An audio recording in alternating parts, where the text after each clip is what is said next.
રાજકોટ જિલ્લા કોંગ્રેસ સમિતિના પ્રમુખ ભાઈ હિતેશભાઈ, રાજકોટ શહેર કોંગ્રેસ સમિતિના પ્રમુખ ભાઈ શ્રી રાજદીપભાઈ, અમારા યુવા સાથી ભાઈ શ્રી નરેન્દ્રભાઈ સોલંકી, ભાઈ વશરામભાઈ સાગઠિયા, ભાઈ શ્રી નિદતભાઈ, ભાઈ આદિત્યસિંહ અને કોંગ્રેસ પરિવારના મિત્રો, પ્રેસ અને મીડિયાના મિત્રોના હૃદયપૂર્વક સ્વાગત સાથે વરસાદી વાતાવરણમાં રંગીલા રાજકોટના તમામ મીડિયાના મિત્રો ઉપસ્થિત છે એ સૌનું દિલથી આભાર વ્યક્ત કરું છું. મારી પ્રેસની શરૂઆત કરું એ પહેલા નીટ પરીક્ષાની ધાંધલીના કારણે દેશના 21 વિદ્યાર્થીઓએ આત્મહત્યા કરી છે. કોંગ્રેસ પક્ષ વતી અને અંગત રીતે આજે 21 વિદ્યાર્થીઓએ આત્મહત્યા કરવી પડી છે. એમને શ્રદ્ધા સુમન સમર્પિત કરું છું. આશાસ્પદ વિદ્યાર્થી, કારણ કે નીટની પરીક્ષા આપતા હોય એટલે સમજી શકાય કે તેજસ્વી હોય. પરિવાર પર આવી પડેલા દુઃખને ઈશ્વર સહન કરવાની શક્તિ આપે એવી ઈશ્વરને પ્રાર્થના કરું છું.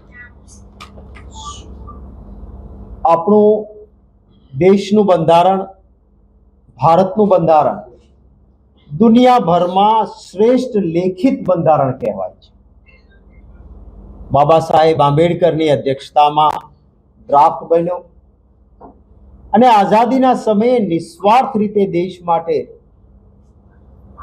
જેઓએ કોઈ અપેક્ષા વગર લડતો લડી હતી એવા આપણા એ પૂર્વજોએ, મહાન આત્માઓએ દેશની સંવિધાન સભામાં બેસીને જે બંધારણ બનાવ્યું એ બંધારણમાં કેટલાક મૂળભૂત અધિકારો મળ્યા. બાબા સાહેબ આંબેડકરે કહેલું કે આ મૂળભૂત અધિકાર એ બંધારણનો આત્મા છે. આ બંધારણના મૂળભૂત અધિકારમાંનો એક અધિકાર છે વાણીની સ્વતંત્રતા, અભિવ્યક્તિની સ્વતંત્રતા,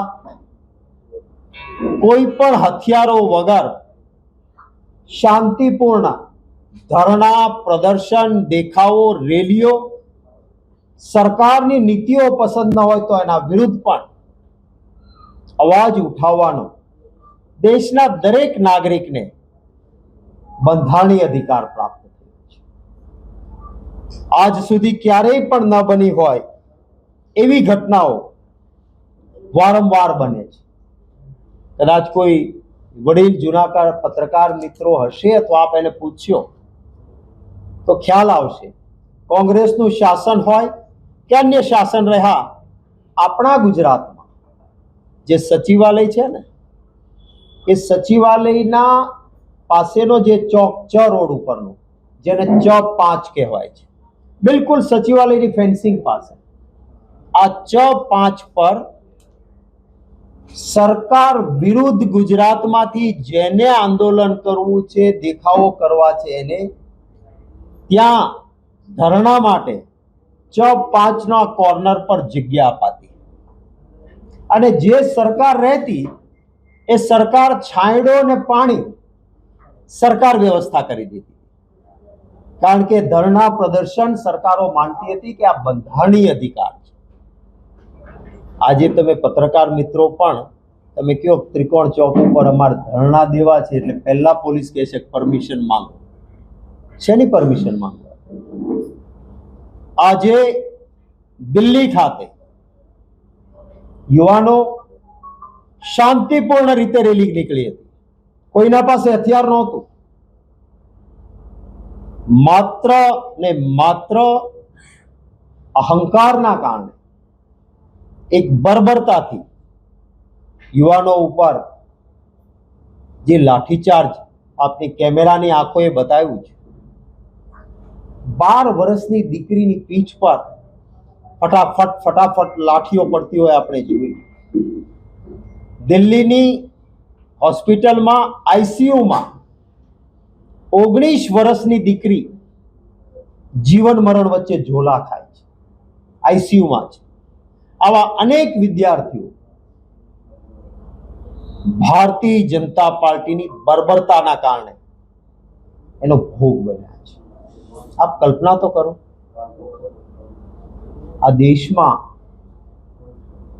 શાંતિપૂર્ણ પ્રદર્શન માટે વર્ષોથી જંતર મંતરનો એ વિસ્તાર ધરણા પ્રદર્શન માટે આપ્યો છે. ત્યાં પોલીસ માઇક ઉપરથી એનાઉન્સમેન્ટ સતત આપે સાંભળ્યું. વાંગચુકને ઉઠાવીને લઈ ગયા પછી ખાલી કરો, ખાલી કરો, ટીયર ગેસ, લાઠીચાર્જ. આ લોકશાહી વ્યવસ્થામાં ન ચાલી શકે. અને એટલા જ માટે ગઈકાલે સંસદમાં, લોકસભામાં વિરોધ પક્ષના નેતા શ્રી રાહુલ ગાંધીજી, રાજ્યસભામાં કોંગ્રેસ પક્ષના નેતા, વિરોધ પક્ષના નેતા મલ્લિકાર્જુન ખરગે સાહેબે આ ચર્ચા માંગી. હવે સરકાર પણ ગુમરાહ કરે છે. ખાસ કરીને મીડિયાના મિત્રોને કહું છું કે સરકાર ચર્ચા કરવા તૈયાર છે, સરકાર ચર્ચા કરવા તૈયાર છે. ચર્ચા માંગી છે સભા મોકૂફીના પ્રસ્તાવ સાથે. આ નિયમમાં જોગવાઈ છે. ભૂતકાળમાં કોંગ્રેસ સત્તામાં હતી ને વિરોધ પક્ષ તરીકે ભાજપ હતો. ચર્ચા માંગતા આપણે ચર્ચા માટે તૈયાર હોય તો કે નહીં, સભા મોકૂફી. અને કોઈ પણ એમનો આક્ષેપ કે તકલીફ હોતી ત્યારે સભા મોકૂફી રાખીને મનમોહનસિંહજીના 10 વર્ષના કાર્યકાળમાં અનેક વખત ચર્ચા આપી. હવે આ ભાજપ શું કહે છે કે ચર્ચા માટે તૈયાર છે, પણ એ કેવી ચર્ચા? સભા મોકૂફીના નિયમ મુજબ નહીં. એટલે શું થાય કે વિરોધ પક્ષને મર્યાદિત મિનિટ મળે અને પછી લાંબુ ભાષણ મિનિસ્ટર કરે રાજકીય રીતે, અને ભક્ત ચેનલો એ જ દેખાડ્યા કરે. આને ચર્ચા ન કહેવાય. સભા મોકૂફીનો પ્રસ્તાવ, અમારી નોટિસ માન્ય કરીને ચર્ચા આપો, આ માંગણી છે વિરોધ પક્ષની. અને એના પાછળનું લોજિક, એનું કારણ એ જ છે કે વિસ્તૃત ચર્ચા થાય એ જરૂરી છે. નીટનું પેપર લીક થયું, 21 વિદ્યાર્થીઓએ આત્મહત્યા કરી. શિક્ષણ બંધારણ ઘડાયું ત્યારે કહ્યું હતું કે સરકારની ફરજ છે શિક્ષણ પૂરું પાડવા. રાઇટ ટુ એજ્યુકેશન કોંગ્રેસની સરકારે આપ્યો, ભણવાનો અધિકારનો કાયદો આપ્યો. આ ભારતીય જનતા પાર્ટી એને ઘોડીને પી ગઈ છે, એનો અમલ નથી થતો. સૌને વિનંતી કરું છું ને આપને કેમેરાની આંખોથી ભાજપના નેતાઓને પણ કહું છું કે તમારા કોઈ કાકા, મામા, બાપા ડોક્ટર કે એન્જિનિયર થયા હોય, કોંગ્રેસનું શાસન હતું ત્યારે, એને પૂછજો કેટલા રૂપિયામાં ડોક્ટર થયા, કેટલા રૂપિયામાં એન્જિનિયર થયા, કેટલા પૈસા થયા હતા તમે ગ્રેજ્યુએટ થયા તો? નજીવી રકમમાં કોંગ્રેસના શાસનમાં ડોક્ટર કે એન્જિનિયર થવાતું, અને ગ્રેજ્યુએટ થવા માટે BCom, BSc, BA, LLB, LLM મેં પોતે કર્યું. પૈસા તમે એ વખત કોંગ્રેસના શાસનમાં, મારી પાસે આજે રિસીટો પડી છે, આપના વડીલોને પણ પૂછશો તો ખ્યાલ આવશે. સંપૂર્ણ મફત જેવું ને ઉત્તમ શિક્ષણ આ કોંગ્રેસ આપતી હતી. આજે ભાજપના નેતાઓની મોટાભાગે શૈક્ષણિક સંસ્થાઓમાં શિક્ષણને એક વ્યાપાર બનાવી દીધો, વ્યવસાય.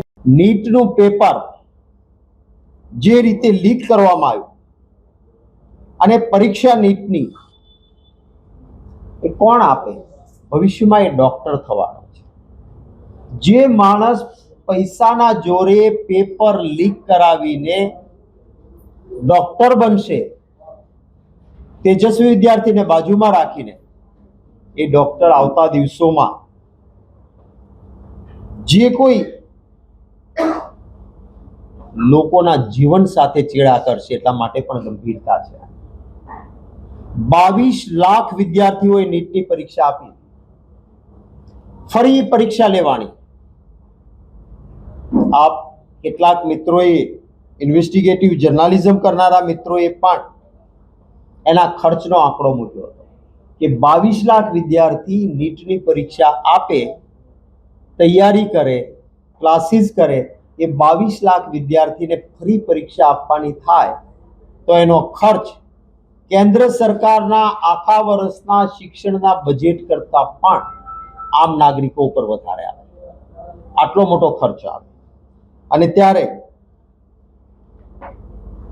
વિદ્યાર્થીઓને થતા અન્યાય સામે રાહુલ ગાંધીજીએ एक जवाबदार विरोध पक्षना नेता तरीके छात्रों की गूंज અને મુદ્દો ઉઠાવ્યો। શરૂઆતમાં તો સરકારે પલ્લું જ જાડી દીધું, કંઈ થયું જ નથી, સબ સલામત। જેમ કહ્યું ને, ઓપરેશન સિંદૂરમાં કોઈ મર્યું જ નથી, પાર્લામેન્ટના પહેલામાં કહ્યું, અને પછી આવ્યું કે આપણા જવાનો કેટલા શહીદ થયા છે, એના નામો જાહેર। એમ આમાં પણ નીટમાં ગરબડ જ નથી, પણ રાહુલ ગાંધીજીએ જે મુદ્દાસર પુરાવાસર વિદ્યાર્થીઓ પાસેથી આવેલી માહિતી સોશિયલ મીડિયા અને કેટલીક સાચું બતાવનારી ચેનલો છે એમાંના કારણે ઉજાગર એવું થયું દેશમાં કે નીટની ફરી એક્ઝામ, પણ ફરી એક્ઝામના કારણે વિદ્યાર્થીઓની માનસિકતા શું થાય? જેણે તૈયારી કરી છે એને આ પરીક્ષા આપી દે છે, કેટલાકે પરીક્ષા આપ્યા પછી થાય જેનો જેવી સગવડતા, કોઈ પરદેશ ફરવા જવું, કોઈ રાજ્યમાં ફરવા જવું, કોઈ રાજ્ય બહાર ફરવા જવું, ફરી પરીક્ષાના કારણે બધાનો કાર્યક્રમ ચોપટ। વિદ્યાર્થીઓ સાયકોલોજીકલી ડિસ્ટર્બ થયા અને 21 વિદ્યાર્થીઓએ આત્મહત્યા કરી। ત્યારે રાહુલ ગાંધીજીએ છાત્રો કી ગુંજ, વિદ્યાર્થીઓના શું પ્રશ્નો છે, મન કી બાત એટલે હું બોલું તમે સાંભળો એમ નહીં, તમે બોલો, હું પણ બોલું, તમારી વાત સાંભળું અને રાજ્યના કે દેશના વિદ્યાર્થીઓના પ્રશ્નો વિરોધ પક્ષના નેતા તરીકે હું ઉઠાવીશ, અને એ રીતે એમણે આ કાર્યક્રમ શરૂ કર્યો। આખા દેશમાં આજના દિવસે મોટા મોટા શહેરોમાં જે કોઈ અમારા પક્ષના મારા જેવા વ્યક્તિઓ છે, કાર્યકર્તાઓ છીએ અમે, અમારે વિદ્યાર્થીઓની વચ્ચે જવાનું છે, વિદ્યાર્થીઓની સાથે થોડી પ્રાથમિક વાત કરીને એમની સમસ્યા, એમનો અવાજ, એમના મનની વાત સાંભળીને વિરોધ પક્ષ તરીકે કોંગ્રેસ એ વિદ્યાર્થીઓની વાતને ઉઠાવશે। અને એટલા માટે આજે હેમુ ગઢવી હોલ ખાતે હું પણ આપની આ પ્રેસ કોન્ફરન્સ પૂરી થયા પછી છાત્રો કી ગુંજ કાર્યક્રમમાં ઉપસ્થિત રહીને વિદ્યાર્થીઓ સાથે વાર્તાલાપ કરવાનો છે। આપના સૌના પ્રશ્નો લઉં અને મારી પ્રેસ કોન્ફરન્સ અહીંયા પૂરી કરું એ પહેલા કોઈ પણ જગ્યાએ બની શકે કોઈ એકાદી નાની ભૂલ સરકારમાં બેઠા હોય એનાથી થઈ હોય, પરંતુ એ ભૂલ જ્યારે થાય છે ત્યારે સરકારે એ ભૂલમાંથી બોધપાઠ લેવો જોઈએ અને ફરી આવી ભૂલ ન થાય એની ચિંતા કરવી જોઈએ।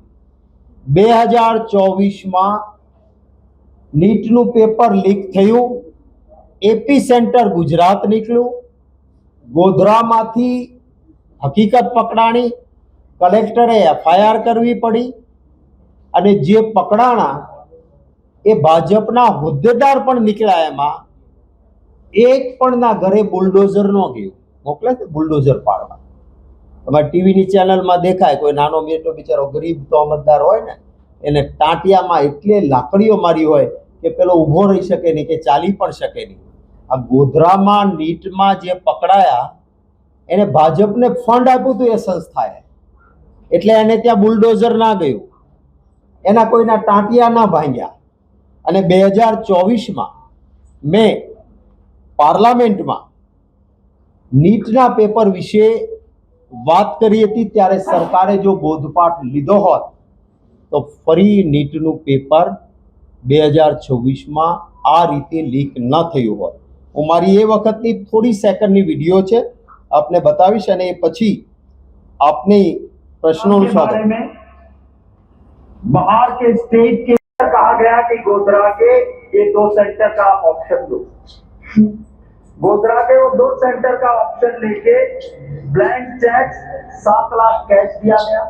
और करने वाले कौन थे? माननीय सभापति महोदय, वो उस एक एजुकेशन इंस्टीट्यूट का प्रिंसिपल को एरिया का सुपरवाइजर बनाया, एक टीचर को सेंटर का बनाया और दोनों ने मिलकर ये सर क्या होता है नीट के एग्जाम में, नीट के एग्जाम के अंदर जो OMR सीट होती है, ऑप्टिकल मार्किंग रिकग्नाइजेशन सीट, माने आपको ब्लैक कलर में टिक करना है, कंप्यूटर में पेपर जाएगा, मार्क्स मिल जाएगा।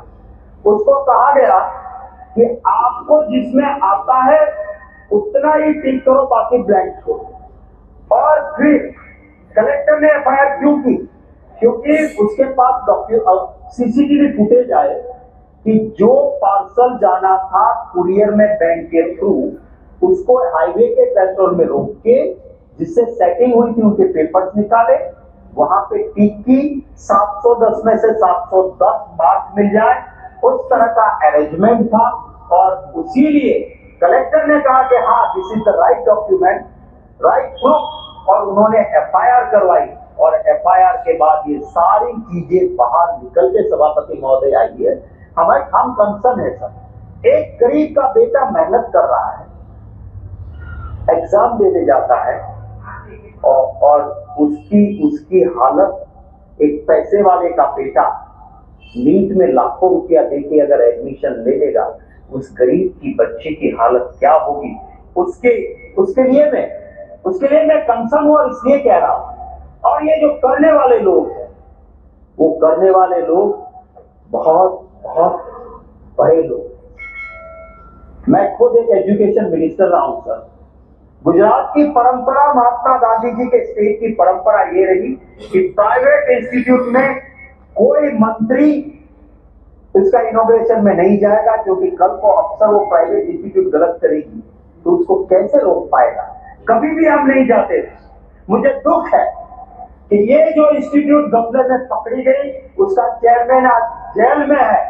उस इंस्टीट्यूट की ब्रांचेस को ओपन करने के लिए वहां की राज्यसभा की एक सांसद, बाद में यूपी की लोकसभा की सांसद बनी, मंत्री थी, वो इसी स्कूल की जो आज जेल में है, और नीट का बड़ा घोटाला हुआ, वहां पे जाके उन्होंने उस स्कूल को इनॉग्रेट किया था, जो कि अमित जी के चुनाव जीती थी लोकसभा में, इस बार हारी, वो जाके वहां पे पहुंची हुई थी। ये सभापति महोदय, मैं नाम नहीं ले सकता हूं, मैं नहीं लेना चाहता हूं, जो यहाँ नहीं है। और इसमें एक दूसरा आदमी, मैं कोई वर्णन नहीं करूंगा, सिर्फ इतना ही कहूंगा, दूसरा एक एक्यूज जो जेल में है, वो सत्ताधारी पक्ष के माइनॉरिटी सेल का वाइस प्रेसिडेंट है, जो नीट के एग्जाम में जेल के अंदर है। और आखिरी बात करके मेरी बात समाप्त करता हूं कि एडीआर का रिपोर्ट है सर, एडीआर माई डेटा करके वेबसाइट पे सारी सच्चाई रखता है। उसमें है कि जो नीट की धांधली में गोधरा में इंस्टीट्यूट पकड़ी गई, उसने आज की रूलिंग पार्टी सेंट्रल गवर्नमेंट की को फंड दिया था, दान दिया था, पैसा दिया था। तो जब ऐसा होगा तो यही होगा। धन्यवाद सभापति महोदय। ખરા અર્થમાં જ્યારે સત્તાધીશ અહંકારી અને અત્યાચારી બને છે, ત્યારે જનતા હંમેશા જાગૃત હોય છે, અને એનું માધ્યમ કોઈને કોઈ બનતા હોય છે. લોકોમાં આક્રોશ ભરેલો હતો. હું આશા અને અપેક્ષા રાખું છું કે આ મુદ્દે સમગ્ર દેશમાં નાના અનેક વખતથી કહેવાય છે ને કે last straw on camels back, છેલ્લી તકલીફોમાં જ્યારે છેલ્લી સળી પડે ત્યારે ઊંટ બેસી જાય, એમ અનેક સમસ્યાઓથી દેશ ઘેરાયેલો છે. બેફામ રીતે મોંઘવારીનો માર, ફિક્સ પગાર, કોન્ટ્રાક્ટ પદ્ધતિ, નોકરી માટે જાઓ તો પેપર ફૂટે, ફોડનારાના મૂળ ભાજપમાં નીકળે. આપણે ત્યાં તલાટી મંત્રીના પેપરમાં આપણે સૌએ જોયું છે ક્યાં મૂળ કોના સુધી. એના કારણે જનતાનો રોષ છે.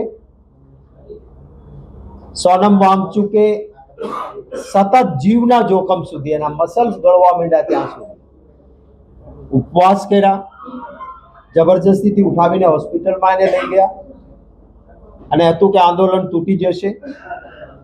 પરંતુ દેશના યુવાનોના ભવિષ્ય માટે હું નમન કરીશ આ દેશની જનતાને કે એમણે સખત રીતે આજની ચાલતી સરકારની વિરુદ્ધ આક્રોશ વ્યક્ત કર્યો છે. અને અમારી બધા વિરોધ પક્ષોની ફરજ છે કે લોક પ્રશ્નો માટે લડવું જોઈએ.